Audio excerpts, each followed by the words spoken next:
By the end of this video, you may or may not need to change the way you walk. If you do find that you need to change the way you walk, it won't be because you're walking with a heel strike. In this video, I'm going to provide some additional information, perspective, and hopefully clarity to the issue of proper walking foot strike. This is an issue that invokes passion from many people seeking a better way to move and from those attempting to lead them to that better way. There are people with considerable platforms advocating for a wholesale change in what, up until very recently, has been considered settled science. That is the science of the human gait cycle, which states that normal human locomotion begins with a heel strike, followed by a roll to the flat foot position. I was recently asked by one of my subscribers to respond to the points made in a popular video advocating forefoot or midfoot strike and specifically rejecting the normalcy of heel strike. I will link that video in the description section. If you are personally torn between which type of foot strike is best for you, or you are merely curious about the information, I recommend you watch both videos and weigh the merits of the arguments.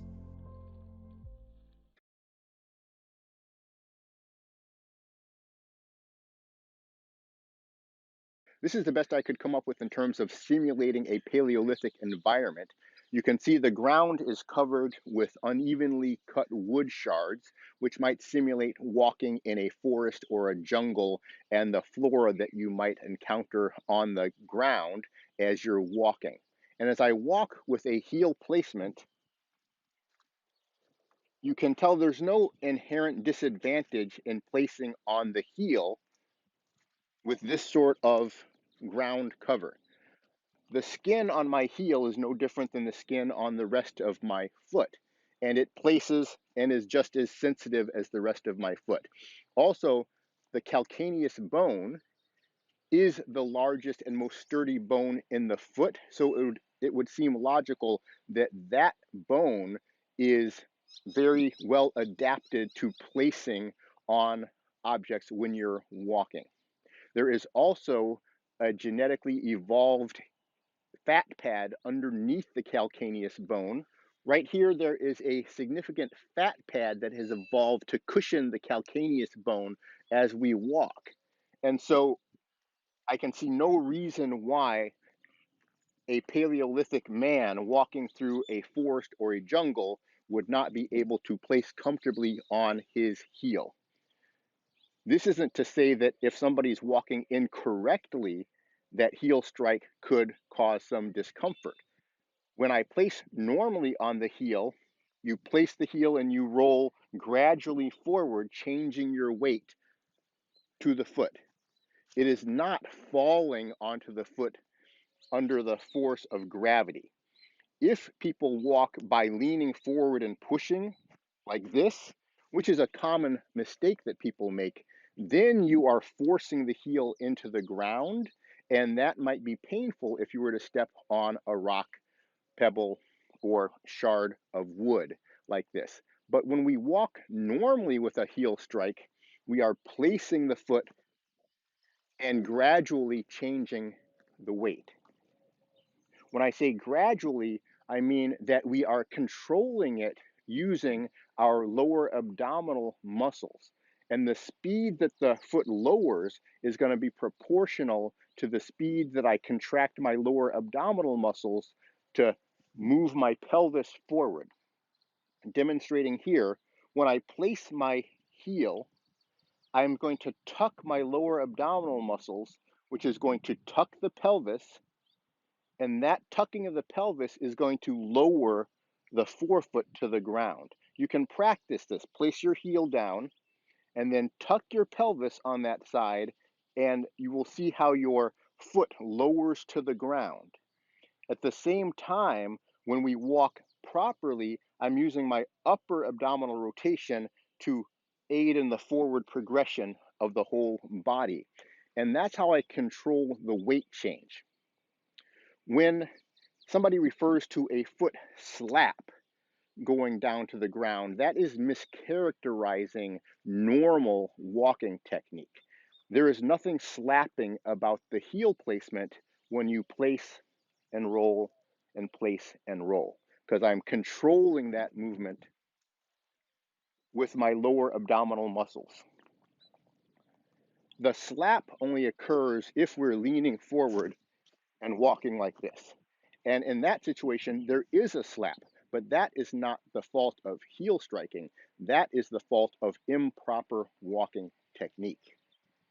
The beauty of the design of the human body as it has evolved is that we are adapted to walk in a variety of different manners. And so we can place on the heel when appropriate, we can place on the midfoot when appropriate, and we can place on the forefoot when appropriate. If we were in a jungle and I am walking around these branches here, I am heel striking as I walk on the flat part of the ground, and when I come upon a branch, we naturally can change our gait pattern such that I am not swinging forward. I'm bringing myself to a balanced position and then elevating the foot to place it on the branch and step over it. Or I can elevate the whole leg and step over it in this fashion. There are so many different ways that we can walk because of the design of the human body that we can place however we want at any point in time and move around effectively in any environment. So the idea that heel strike walking is normal for locomotion doesn't mean that we place on the heel all the time in all environments. If I'm walking around these branches, and let's say there were large logs and branches all over the place, I'm not walking in this circumstance for speed. I'm walking in it for caution and to be able to place myself safely in the environment. So I may be placing my foot down gently on the forefoot here or on the midfoot there. But when we need to start speeding up, that's when we are going to transition to the heel naturally. And we can vary our gait depending on the environment. As to the point of dangerous animals and predators being around and the noise issue, obviously, if I'm in an environment where I think there may be a predator around, then we are also not walking for speed and efficiency. We are walking for the purpose of stealth, in which case I'm going to be flexing my knees and walking around. And in this situation, I will be placing on the midfoot or the forefoot as I go because I'm trying to be very stealthy and quiet. But when I need to speed up, that is when I'm going to begin to place the forefoot, or sorry, the heel. Heel strike walking is an efficient means of gait because we can move faster with heel strike walking, and we also use less energy with heel strike walking. Studies have shown this consistently, that over the same length of ground, we use less energy with heel strike walking than we do with forefoot or mid strike walking. And that is because we are taking advantage of gravity during the rolling process to help move the body forward. Now, don't mistake me, I did not say we are falling with gravity. That's another mischaracterization of people who don't walk correctly. We are using our abdominal core muscles and our pelvic muscles to change weight and move forward in cooperation with gravity when we are heel striking. That makes the movement much more efficient. If you watch me walk, I'm going to transition from midfoot strike to heel strike with no change in energy, and you can see how just changing to the heel strike and the roll speeds up the motion significantly without adding any extra energy expenditure to the movement. During the Paleolithic era, as humans evolved, much of the world was not only forest and jungle, but was large swaths of grasslands and savannas, including in Africa, where The key issue was not hiding in a forest, but it was walking long distances to search for food. In that sort of circumstance, the most important aspect of survival is being able to cross long distances, hundreds of miles potentially in short periods of time, searching for new herds of animals. In that type of environment, the most paramount issue for survival is going to be the ability to travel long distances using the least amount of caloric expenditure. That requires a heel strike gait.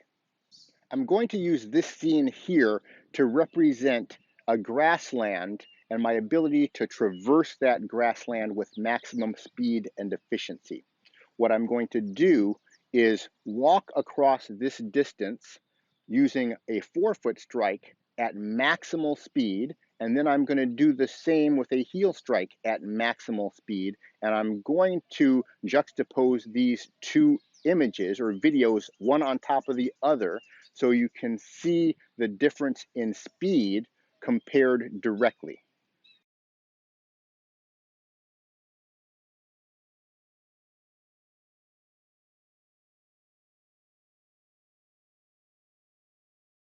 So there you can see a comparison between forefoot strike and heel strike in terms of speed and efficiency. It's that efficiency that is so important to survival for Paleolithic man.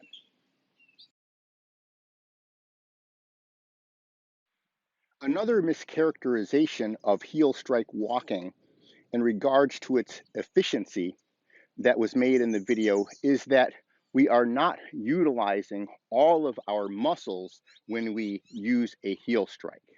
There's no mention of the glutes. We're not using our hip flexors. We're not using our psoas muscles. These were the assertions made in the video.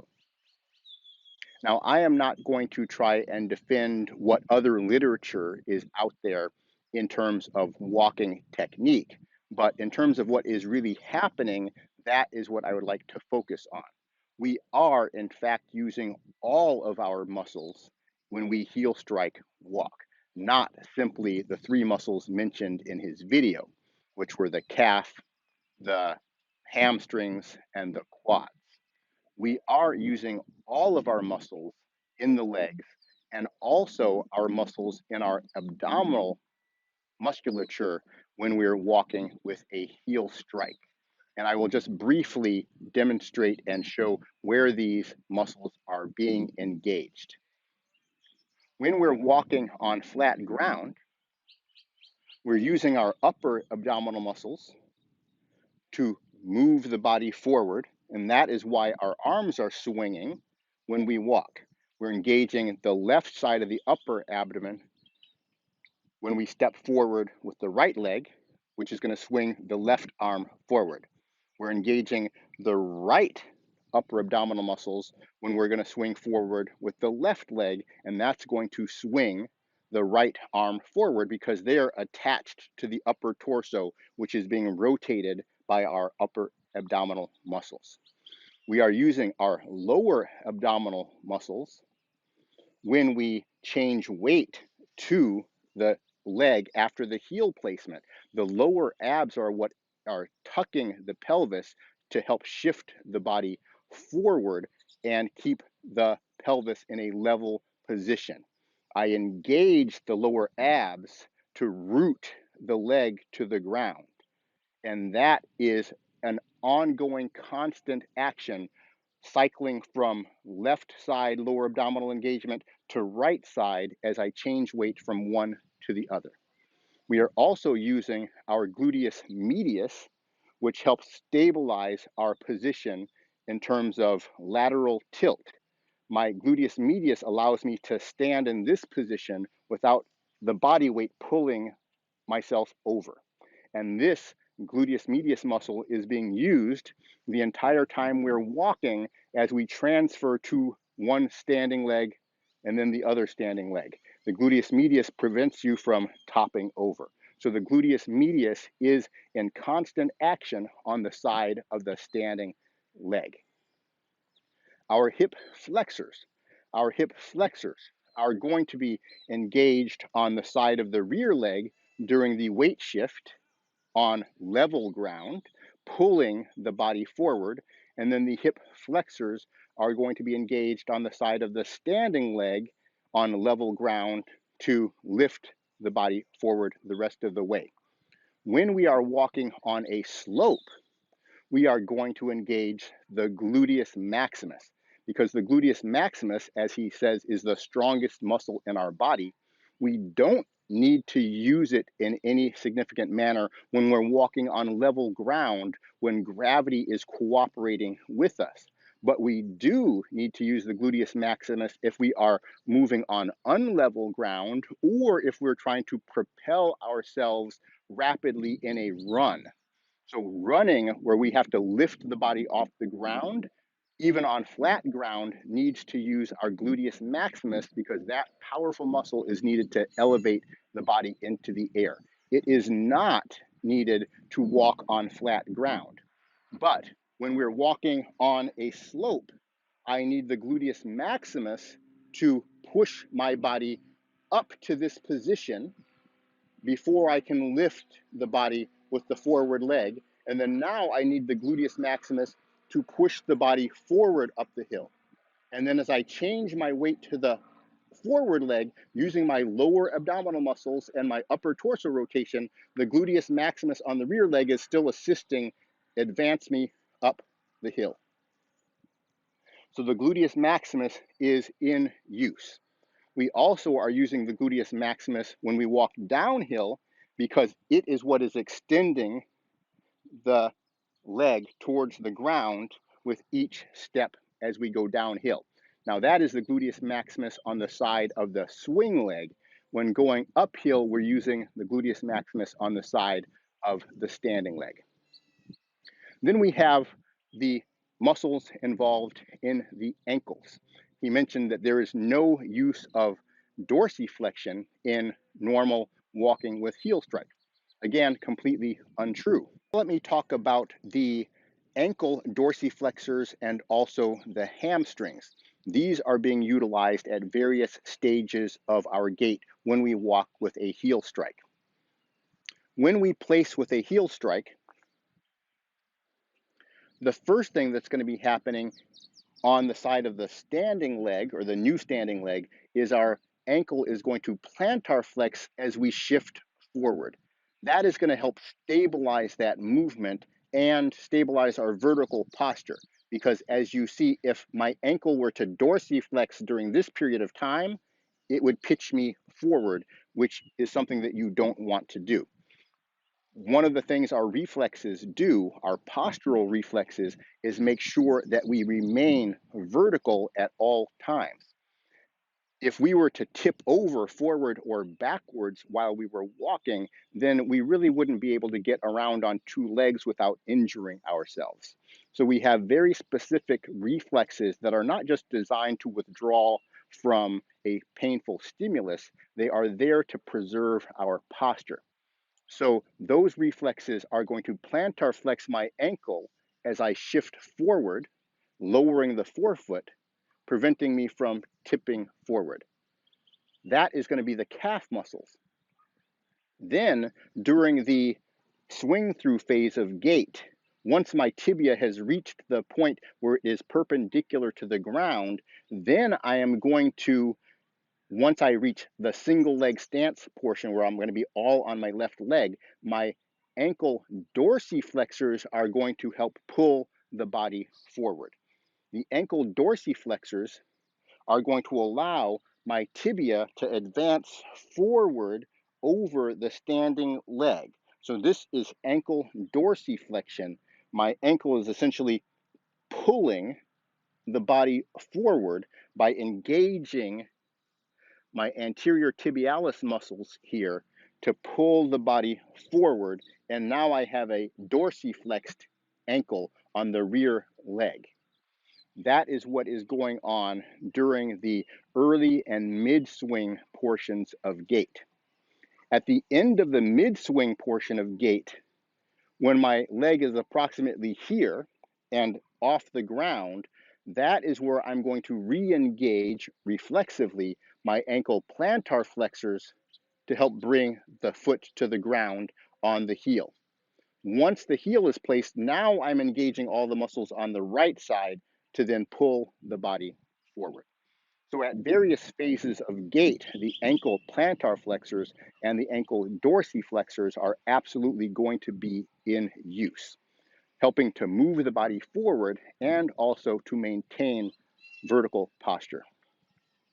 The hamstrings are going to be utilized when we change weight because they are one of the other muscles that are going to help pull the body forward.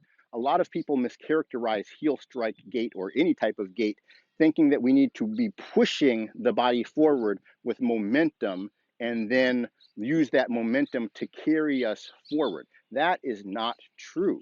We are using the forward leg muscles once the foot hits the ground to pull the body forward.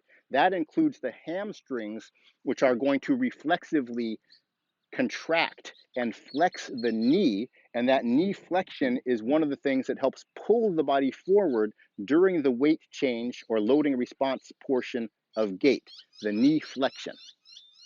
Once we hit the final point of knee flexion or maximal point of knee flexion, then we are going to begin the swing through, and that's where our quads are going to engage and extend the knee for the swing portion of gait.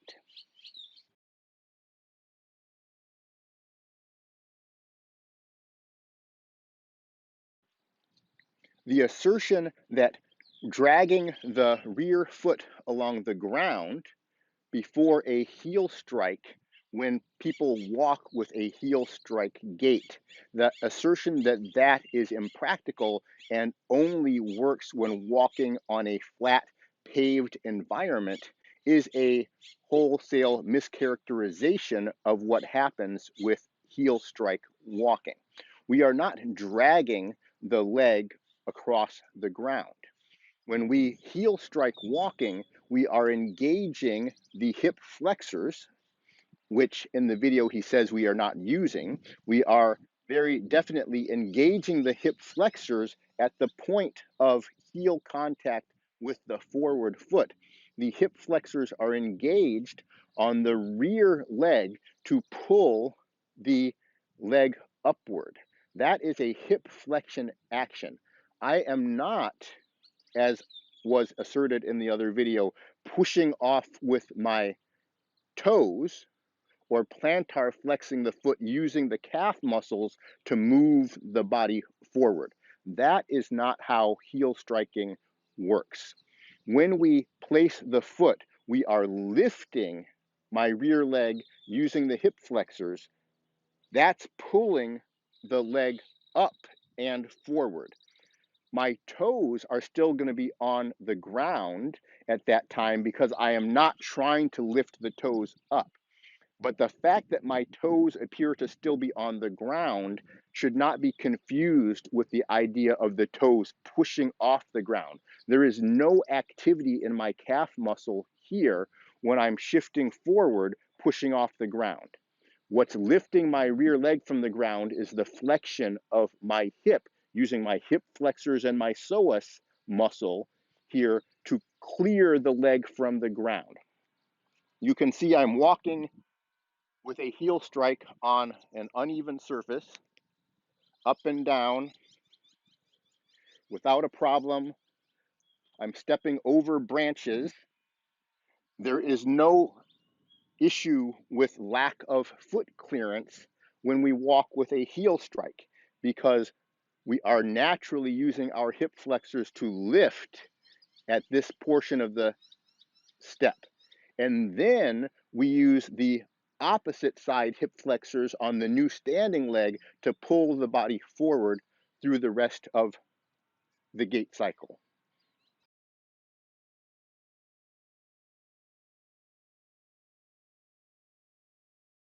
Another all too common assertion made against heel strike walking is that we are somehow putting on the brakes when we touch with the heel, and that is going to stop our forward momentum. That has been made by many people either on YouTube or in other books, and it is simply, again, not the case. There is no cessation of forward momentum or any braking action when we walk with a heel strike gait. And that is because we naturally and reflexively begin to flex the forward knee as soon as the heel touches the ground. This is one of our postural reflexes and prevents the knee from locking out and causing any sort of damage. The action happens faster than you can think about it because it is a reflex and it works instantaneously. When the heel hits the ground, the knee begins to flex and the forward roll of the foot continues to happen unabated. You can see as I place on the heel that there is no stopping of movement to any degree whatsoever after the heel contacts the ground. The heel simply contacts the ground and the knee flexes immediately. There is no stop whatsoever. There is a instantaneous contact with the heel, but that doesn't stop the forward momentum. On the contrary, if we're walking forefoot or midfoot, we are having to place the foot down and then fully lower the foot, compressing the weight into it before we continue our forward movement. And if we're walking slow, let's say in a jungle, then it doesn't matter if we place, and you can see the sinking action that happens naturally when I place with the forefoot or midfoot. That's very low impact. It's also very slow. And so it is not true that we are braking when we are walking with a heel strike. With a heel strike, we are actually utilizing gravity to help pull the body forward as soon as the heel touches the ground. If there is any stop happening, it's going to happen more with a forefoot or mid strike where you're compressing between each step. And that compression is motion that is going down, not motion that is going forward. When we are walking with a heel strike, there is a very level head, meaning my head is not bobbing up and down as I go because all of the movement is used in the forward propulsion of the body.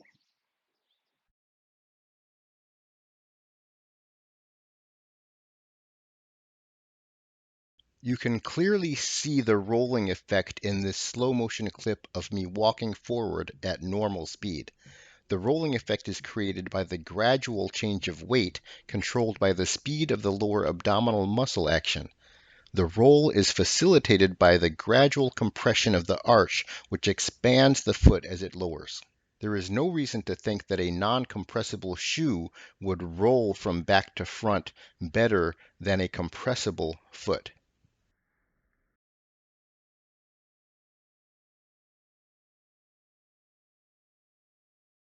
If it is true that the athletic stance is the foundation of all athletic movement, it does not then follow that it is the foundation of all movement.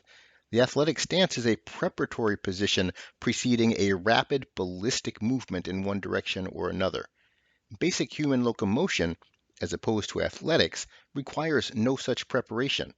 The posture in the athletic stance is not a normal standing posture and should not, even in part, be replicated in normal standing or walking.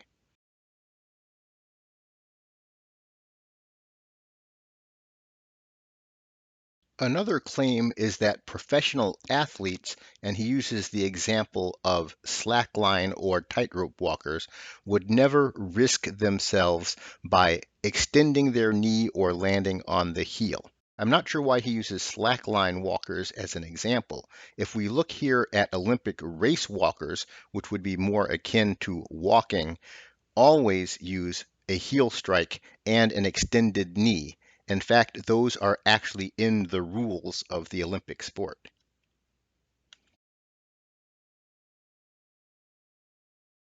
The evolutionary advantage of a midfoot or forefoot strike in allowing a withdrawal reflex to remove the foot quickly from a painful stimulus does not hold up to much scrutiny. Probably all advocates of midfoot walking are also advocates of midfoot running. It clearly would not be possible to withdraw a foot from a nail after a midfoot landing while running, where the entire body weight lands instantly over the landing leg. It would similarly be difficult or impossible to withdraw a foot after landing with the full foot when walking, particularly since midfoot advocates recommend landing with your foot under your body weight. In the Paleolithic era, there were no man-made sharp objects such as nails or glass. The calluses of early barefoot humans would certainly be resistant to the types of inconvenient objects one would have stepped on at the time. If not, it seems more likely that the gradual lowering of the foot would allow one to feel an impact coming and reflexively stop any further transfer of weight. I know this is true in my case many times in the past when I have almost stepped on something sharp, but was able to quickly stop the transfer of weight before the full weight was taken. This may not have been possible if I was placing all of my weight with the full foot at the same time. I hope you've enjoyed this walking code presentation. If you have, make sure to click the like button, subscribe to the channel if you're not already a subscriber, and click on the bell to get notifications for my future videos. Have a great day.